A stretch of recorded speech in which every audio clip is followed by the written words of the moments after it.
உன் விழிகளின் ஓரத்தில் நானே தொலைகிறேன். மீள வழியின்றி காற்றிலே நான் கரைகிறேன்.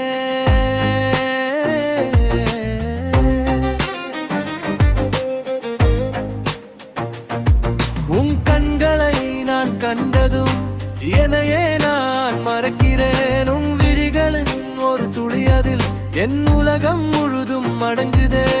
வான் நிலவு தேயும் உன் முகம் கண்டால் நான்